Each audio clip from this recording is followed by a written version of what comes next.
하나님 말씀 열왕기상 15장입니다. 1절부터 우리 15절까지 읽겠습니다. 교독하겠습니다. 1절 느밧의 아들 여로보암 왕 18째 해에 아비암이 유다 왕이 되고 예루살렘에서 3년 동안 다스리니라. 그의 어머니의 이름은 마아가요 아비살롬의 딸이더라. 아비암이 그의 아버지가 이미 행한 모든 죄를 행하고 그의 마음이 그의 조상 다윗의 마음과 같이 아니하여 그의 하나님 여호와 앞에서 온전하지 못하였으나 그의 하나님 여호와께서 다윗을 위하여 예루살렘에서 그에게 등불을 주시되 그의 아들을 세워 뒤를 잇게 하사 예루살렘을 견고하게 하셨으니 이는 다윗이 햇사람 우리아의 일 외에는 평생에 여호와 보시기에 정직하게 행하고 자기에게 명령하신 모든 일을 어기지 아니하였음이니라. 르호보암과 여로보암 사이에 사는 날 동안 전쟁이 있었더니 아비암과 여로보암 사이에도 전쟁이 있으니라. 아비암의 남은 사적과 그 행한 모든 일은 유다 왕 역대지략에 기록되지 아니하였느냐. 아비암이 그의 조상들과 함께 사니 다윗성에 장사되고 그 아들 아사가 대신하여 왕이 되니라. 이스라엘의 여로보암 왕 제20년에 아사가 유다 왕이 되어 예루살렘에서 41년 동안 다스리니라. 그의 어머니의 이름은 마아가라 아비살롬의 딸이더라. 아사가 그의 조상 다윗 같이 여호와 보시기에 정직하게 행하여 남색하는 자를 그 땅에서 쫓아내고 그의 조상들이 지은 모든 우상을 없애고 또 그의 어머니 마아가가 혐오스러운 아세라상을 만들었으므로 태후의 위를 폐하고 그 우상을 찍어 기드론 시냇가에서 불살랐으나 다만 산당은 없애지 아니하니라. 그러나 아사의 마음이 일평생 여호와 앞에 온전하였으며 15절 같이 한번 읽도록 하겠습니다. 15절 읽겠습니다. 시작. 그가 그의 아버지가 성별한 것과 자기가 성별한 것을 여호와의 성전에 받들어 드렸으니 곧 은과 금과 그릇이더라. 아멘. 네.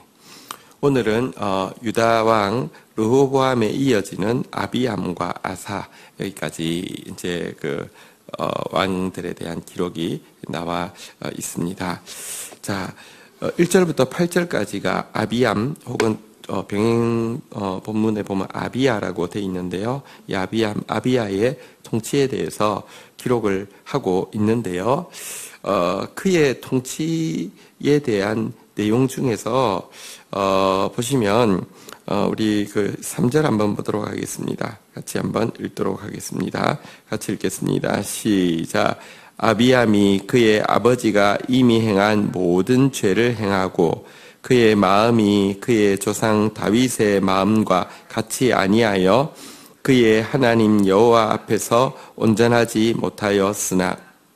자, 이제 1절, 2절은 이제 그가 언제 왕이 되었고 몇 년간 왕위로 있었다, 어머니가 누구다 이 정도 기록이라고 하면 3절부터 사실은 그의 통치에 대한 내용인데요. 그의 통치에 대한 내용에서 그의 마음이 그 다윗의 마음과 같지 않았다. 하나님 앞에서 온전하지 못하였다. 또 그의 아버지인 르호보암의 모든 죄를 행하였다. 이렇게 기록되는 것으로 이제 시작이 되어집니다. 사실은 아비암은 여호와 보시기에 선한 것이 하나도 없다고 할 정도로 악한 왕으로 기록되어 있습니다.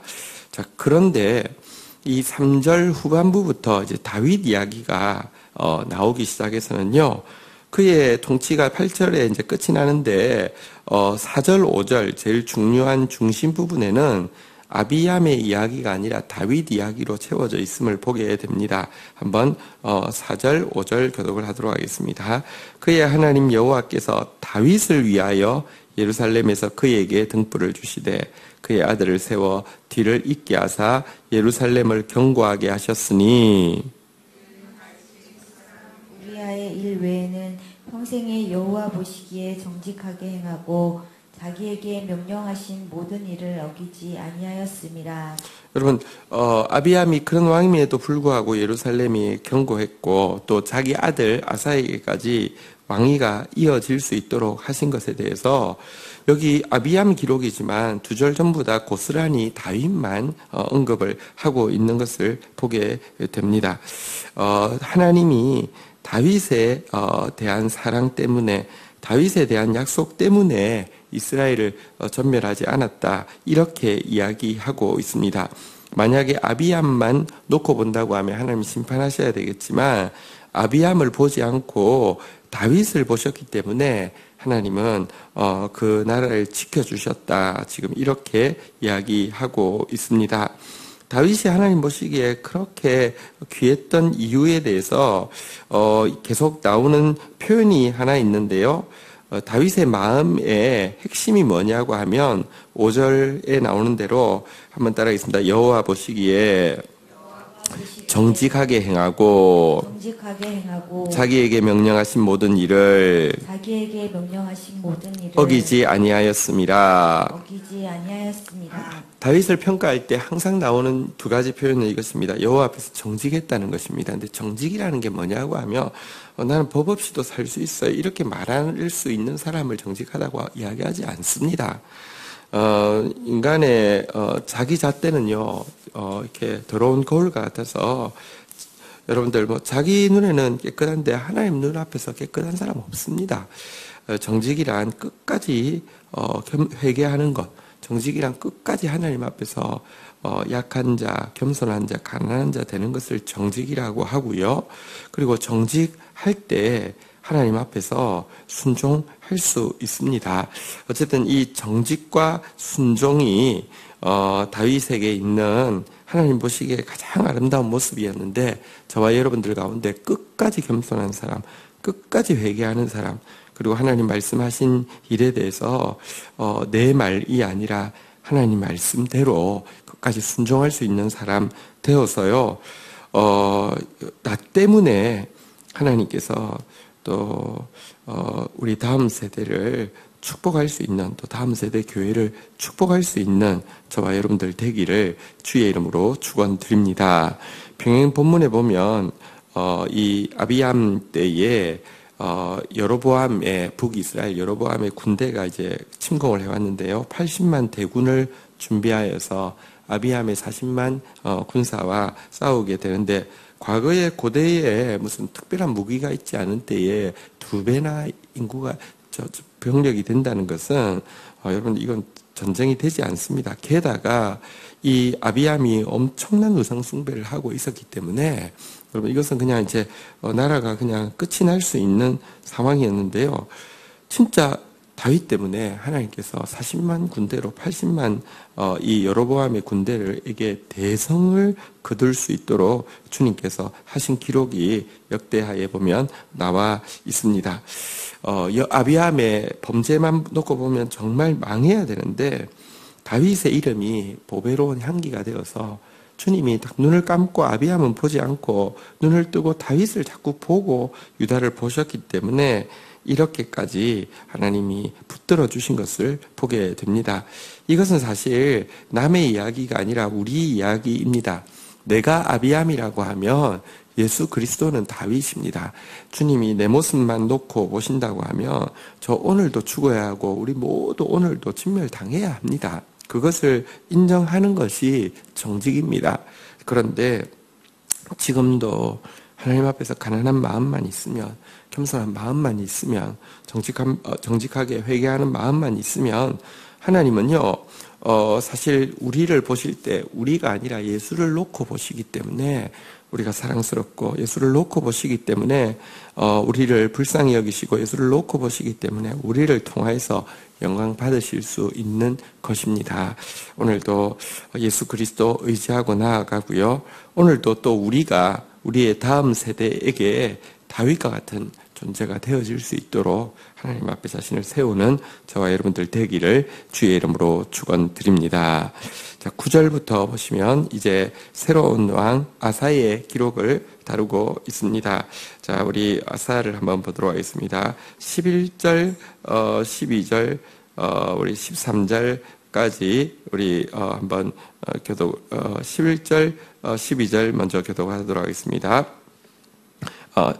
아사가 그의 조상 다윗 같이 여호와 보시기에 정직하게 행하여 남색하는 자를 그 땅에서 쫓아내고 그의 조상들이 지은 모든 우상을 없애고 네, 죄악이 끝간데 없이 갔습니다. 르호보암의 이제 후대부터 말기부터 시작해서 아비암 때까지 막 진짜 피크를 치고 있었는데요. 하나님은 그럼에도 불구하고 다윗을 생각하시고 긍휼을 베푸셨는데 또 기적이 일어나게 되었습니다. 아사 때에 역전이 일어나게 되었죠. 다윗과 같이 하나님 보시기에 정직하게 행하는 왕이 그 아버지 꼴을 보면 나올 것 같지 않은데, 그 할아버지 꼴을 보면 나올 것 같지 않은데, 나라의 분위기를 보면 나올 것 같지 않은데 또 나왔습니다. 성경에 보면 유다 역사에 여러 번 이런 일이 있습니다. 정말 악한 왕 밑에서 정말 선한 왕이 나오는 역사가 몇 번 있는데요. 이게 결국은요, 인류의 역사를 보면요, 표면만 보면 점점 악해져 가고, 표면만 보면 점점 망할 것 같고, 표면만 보면 점점 하나님 나라가 멀어지는 것 같은데요. 여러분 염려하지 않으셔도 됩니다. 역사의 주관자가 하나님이시고요. 마지막에는 또 엄청난 역전의 역사가 일어날 것입니다. 자, 아사라는 역전의 역사가 일어나게 되었는데요. 여호와 보시기에 정직했고요. 또 여호와 보시기에 정직한 것의 핵심이 무엇이냐고 하면 모든 우상을 없애는 것입니다. 어제도 나누었지만 우상은 다름이 아닙니다. 자기를 높이는 것이 우상이고요. 자기에게 집중하는 것이 우상합니다. 내 감정, 내 의지, 내 지식을 높이는 게 우상 숭배입니다. 우상 숭배하는 순간 나는 종살이하게 되고요. 우상 숭배하는 순간 나는 원죄, 자기 중심으로 확 쪼그라들어서요. 나 외에는 아무 것에도 관심을 기울일 수 없게 됩니다. 그런데 이 여호와 보시기에 정직하게 회개하는 사람, 여호와 보시기에 정직하게 진짜 겸손한 사람 되면요, 우상을, 자기 숭배를 끊어낼 수 있습니다. 자기 숭배를 끊어내게 되었는데요. 여러분들 우상과 싸움에서 철저해야 합니다. 그가 얼마나 철저했는지 우리 13절 한번 보도록 하겠습니다. 13절 같이 읽겠습니다. 시작. 또 그의 어머니 마아가가 혐오스러운 아세라의 상을 만들었으므로 태후의 위를 폐하고 그 우상을 찍어 기드론 시냇가에서 불살랐으나, 얼마나 과감하게 철저하게 그가 이 우상을 끊어냈냐고 하면 여기 본문에는 자기 어머니라고 되어 있지만 이제 어머니라는 단어와 할머니라는 단어를 같이 쓰긴 씁니다. 정확한 족보로는 할머니인데요. 사실 이 어린 나이에 왕이 되었고요. 할머니의 위세가 굉장했는데요. 이 할머니가 이렇게 아세라상을 만든 것을 보고는 태후의 위를 폐하였고요. 그 우상을 찍어서 기드론 시내에 불살랐습니다.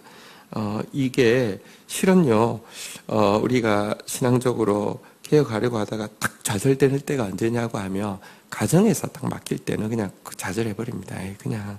그런데요, 이 가족을 미워하라는 뜻이 아니라, 여러분, 나보다 남편을, 아내를, 부모를, 자식을 더 사랑하는 자는 나에게 합당하지 않다고 한 게 뭐냐고 하면요, 하나님은 무슨 부부 사이에 혹은 부모와 자녀 사이에 끼어들어가지고 막 질투하고 시기하고 이런다는 게 아닙니다. 진짜 축복하려고 하면요, 여러분, 이 우상을 끊어내지 않으면 안 되는데, 딱 문제가 밖에서는 개혁을 막 하다가 내부의 가족 안에 딱 그러면 그냥 묻어버리는 경우가 너무 많습니다. 그거 같이 망하는 길입니다. 여러분들 진짜 진리를 세울 때는요, 아니면 가족 안에서도 싸워야지 시간이 지나서 진짜인 줄 알게 됩니다. 물론 그 중심에는 사랑이 있어야 하죠. 그런데 여러분, 사랑이라는 게 공의 없는, 다시 말하면 말씀 없는 사랑은 사랑이 아닙니다. 말씀이 여러분들 수술하는 검으로 나오는데, 여러분들이 어설픈 사랑 가지고요, 이렇게 뭐 아스피린이나 악가진기 가지고 그냥 덮으려고 하면 안 됩니다. 어쨌든 철저하게 그의 할머니도 폐위시키면서까지 우상 숭배를 끊어내는 것. 왜냐고 하면 나는 의로운데 너는 악하니까, 이게 아니라 제가 계속 이야기하지만 정직은 회개입니다. 정직은 겸손입니다.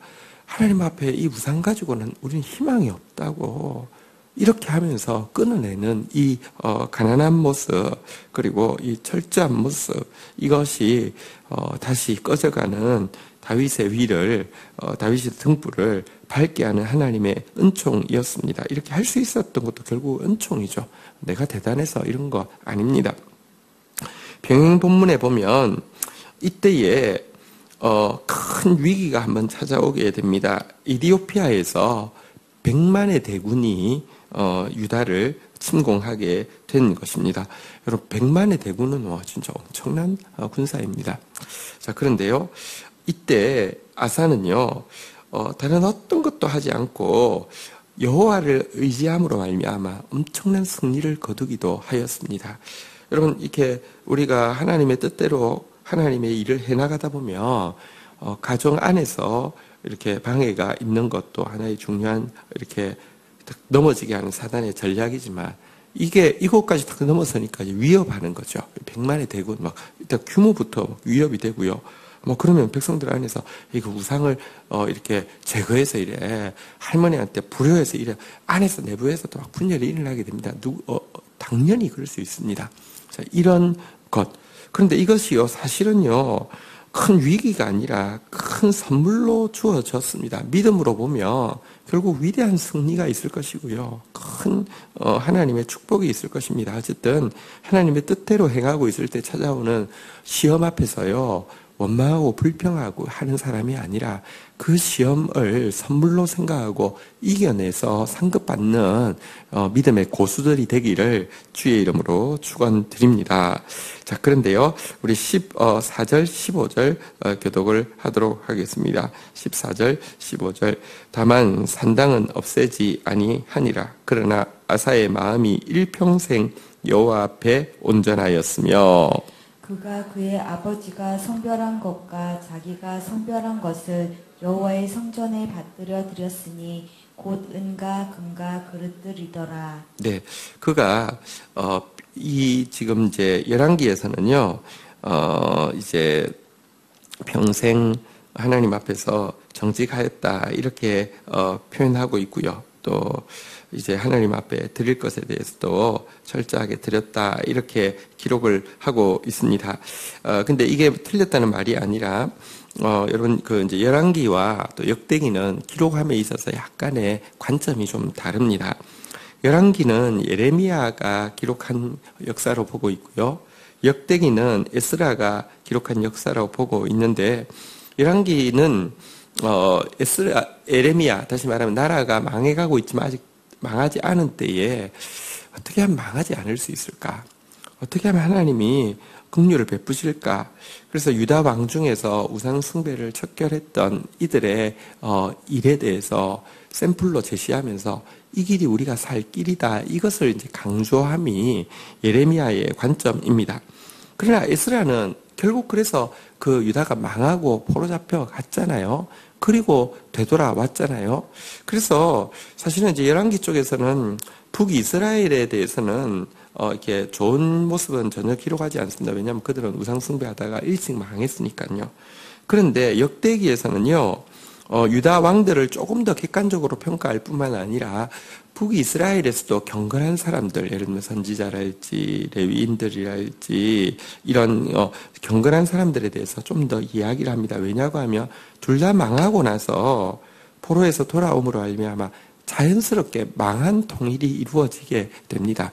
그래서 하나님께서 그때에 북쪽에서도 일하고 계셨다는 것과 자 남쪽은 결국 망했습니다. 왜 망했는지 다른 성경에서는 좀 긍정적으로 보았던 부분도 망할 수밖에 없었던 원인들을 좀 분석적으로 보고 있는 부분이 있습니다.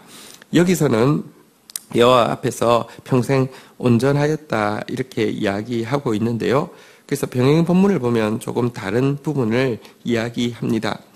아사가 노년이 되자 그 믿음이 변질이 되게 된 것입니다. 아사가 노년이 되어서 믿음이 변질되게 되었고요. 여로보암은 그의 아들 때 즉위 2년 차에 바하사라는 장군에 의해서 쿠데타가 일어나서 전멸당했고요. 바하사가 이제 왕으로 있었는데요. 이 바하사가 아사에게 전쟁을 걸어왔죠. 근데 이때 여러분 사실은 에티오피아의 100만 대군도 믿음으로 이겼던 그가요. 바하사가 전쟁을 걸어오자 아람 왕한테 뇌물을 주고 도움을 청하는 그런 불신앙적인 행동을 하게 됩니다. 그리고 이 일에 대해서 선지자가 책망하는 선지자를 옥에 가두게 되었고요. 그러자 그에게 병이 생기게 되었습니다. 자, 그러면 지금 이 모든 일련의 과정이 하나님 의지하지 않고 또 말씀을 크게 듣지 않다가 생긴 것이며 하나님께 나와 회개하면 될 것 아닙니까? 하나님이 얼마나 긍휼이 많으신 분이십니까? 앞에서도 보았지만 르호보암이 그렇게 악한데도 회개만 딱 해도 하나님이요 금방 돌이키시는 분이신데요. 그런데 안타깝게도 아사는 불순종과 선지자를 옥에 가둔 것으로 말미암아 병에 걸렸는데 선지자에게 나아온 것이 아니라 의원만 막 죽자사자 살아야 된다고 막 의원만 쫓아다니다가 결국은 죽게 되는 참 안타까운 모습을 보여주고 있습니다. 근데 이 모습이요 적잖이 많은 사람들의 종말의 모습입니다. 여러분들 비전으로 시작했다가 여러분 하나님 나라로 시작했다가 자기 나라로 끝나는 사람, 자기 일신의 문제, 특별히 예를 들면 여기 아사는 이제 질병 때문에 나중에 평생 막 의원만 막 쫓아다니다가 죽었는데요. 이렇게 되기가 참 쉽습니다. 나의 죽음도 유익함이라 이 표현이요 현실이 될 고백이 계속 되어야 합니다. 내 안에 사는 이 예수 그리스도니 여러분 하나님의 비전을 가장해서 내 꿈을 이루려고 하는 사람은요 여러분 나의 죽음도 유익함이라 아니요 내 죽음은 내 꿈이 끝나는데 절대로 죽으면 안 됩니다. 그러나 내 비전이 아니라 정말 하나님의 비전이 되어지고 나면요 내가 죽으면 그럼되어서 더 잘 될 겁니다. 그래서 나의 죽음도 유익함이라 이 고백이 계속 살아있으면요 여러분 살아도 영광이지만 살아도 은혜이지만 죽어도 영광이고 죽어도 은혜가 되어지면 이 문제를 초월하고 나면요 여러분 정말 열매가 맺힐 수 있는데 너무 많은 사람이 막판에 가면 딱 그리고 예를 들면 딱 자기가 살아야 된다는 것만 딱 남고 하면요 온갖 자기가 평생 세워놓은 모든 은혜를 모든 하나님의 축복을 다 까먹는 경우를 참 많이 보게 됩니다. 아직 우리 교회는 젊은 교회입니다. 우리가 그냥 자연적으로 생각할 때는 아직까지 우리에게 기회가 많이 있습니다. 이때 매일 주님 앞에서 고백해야 합니다. 살고자 하는 자는 죽는 것입니다. 죽으면 죽으리다 고백하는 사람이 삽니다. 내 안에 사는 이 예수 그리스도니 나의 죽음도 유익합니다. 이 고백이 있어야지만 내가 죽고 예수가 사시고 내 뜻이 죽고 예수 뜻이 나타나게 됩니다. 그래야지만 끝까지 변질되어지지 않을 수 있습니다. 아사는 참 안타까운 인물입니다.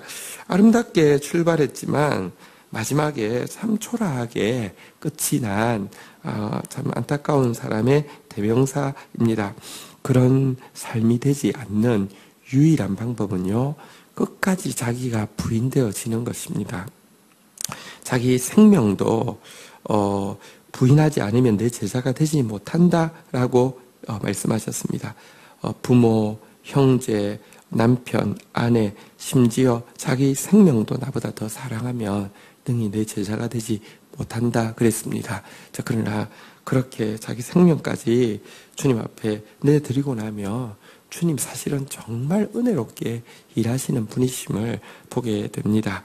오늘 안타까운 아사이의 실패를 반면 거울 삼아 정말 평생 다윗과 같은 길을 걸어갈 수 있도록, 그래서 다음 세대에게까지, 또 우리 교회 이름이 다음 세대 아닙니까? 우리 다음 세대 이 공동체 전체에 축복이 되는 저와 여러분들의 삶이 되기를 주의 이름으로 축원드립니다. 주신 말씀 붙잡고 우리 주님 앞에 나아가 기도하는 시간 가지도록 하겠습니다. 함께 기도하시겠습니다. 하나님 아버지 감사합니다. 오늘 이 유다의 왕 아비암과 아사의 기록을 통하여서 또 다시 하나님 앞에 정직하고 신실했던 다윗의 모습이 얼마나 축복이 되었는지도 보게 되고, 또 바르게 시작했다가 자기를 사랑하는 마음 때문에 결국 무너지고만 아사의 모습을 보면서 우리 안에 얼마나 철저한 자기 부인이 필요한지도 보게 됩니다. 오늘도 하나님 정말 철저히 자기 부인하게 하여 주시고, 오늘도 정말 우리의 온 전제를 감싸고 있는 보배로우신 예수의 향기, 예수의 보혈에 다시 한번 더 깊이 회개하며 더 깊이 겸손한 자 되어지게 도와주셔서 우리의 삶이, 우리의 존재가, 또 우리의 행실의 종말이 우리 다음 세대에게 축복이 되고 본이 되는 저희들 되어질 수 있도록 은혜를 베풀어 주시옵소서. 또 오늘부터 우리 성경국대회가 시작되고 또 우리 청년들도 참여하게 됩니다. 하나님, 꺼져가는 민족교회의 등불이 다시 한번 환하게 불타오르게 하여 주시며, 열방이 요동하고 있는 이때에 정말 소망은 하나님 나라가 세워지는 것밖에 없을진데, 하나님의 청년들이 새벽이슬같이 일어나는 집회가 되어질 수 있도록 주님 은혜를 더하여 주시기를 간절히 간구하옵고 소원합니다. 감사합니다. 예수 그리스도의 이름으로 기도 올립니다. 아멘.